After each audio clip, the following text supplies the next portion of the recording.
Satyabama Institute of Science and Technology, Chennai and Sriperumbudur.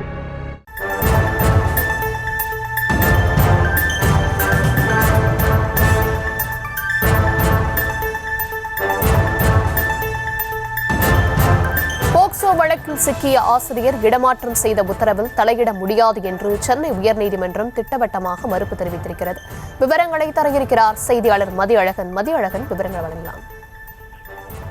தமிழகத்தில் அரசு மற்றும் தனியார் பள்ளிகளில் பயிலும் மாணவிகள் மீதான பாலியல் தொந்தரவு சம்பவங்கள் அடுத்தடுத்து வெளியாகி வரக்கூடிய நிலையில் மாணவ மாணவிகளிடம் பாலியல் சீண்டலில் ஈடுபட்டு போக்சோ சட்டத்தில் தண்டிக்கப்பட்ட ஆசிரியர்கள் மற்றும் ஆசிரியர் அல்லாத ஊழியர்கள் என 23 பேரை பணிநீக்கம் செய்து பள்ளி கல்வித்துறை நடவடிக்கை எடுத்திருக்கிறது. இதே போல போக்சோ வழக்குகளில் சிக்கிய ஆசிரியர்கள் வேறு மாவட்டங்களுக்கு பணியிட மாற்றமும் செய்யப்பட்டனர்.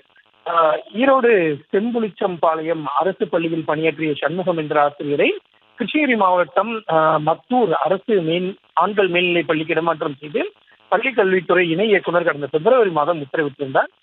தனக்கு எதிரான வழக்கில் தன்னை விடுதலை செய்து ஈரோடு நீதிமன்றம் தீர்ப்பளித்துள்ளதை சுட்டிக்காட்டி தனக்கு எதிராக பிறப்பிக்கப்பட்ட இடமாற்ற உத்தரவை ரத்து செய்ய கோரி சண்முகம் சென்னை உயர்நீதிமன்றத்தில் மனு தாக்கல் செய்திருந்தார். இந்த வழக்கை விசாரித்த சென்னை உயர்நீதிமன்ற தனி நீதிபதி இடமாற்றம் உத்தரவில் தலையிட மறுத்து மனுவை தள்ளுபடி செய்து உத்தரவிட்டிருந்தார். இந்த உத்தரவை எதிர்த்து சண்முகம் தரப்பில் சென்னை உயர்நீதிமன்றத்தில் மேல்முறையீடு செய்யப்பட்டது.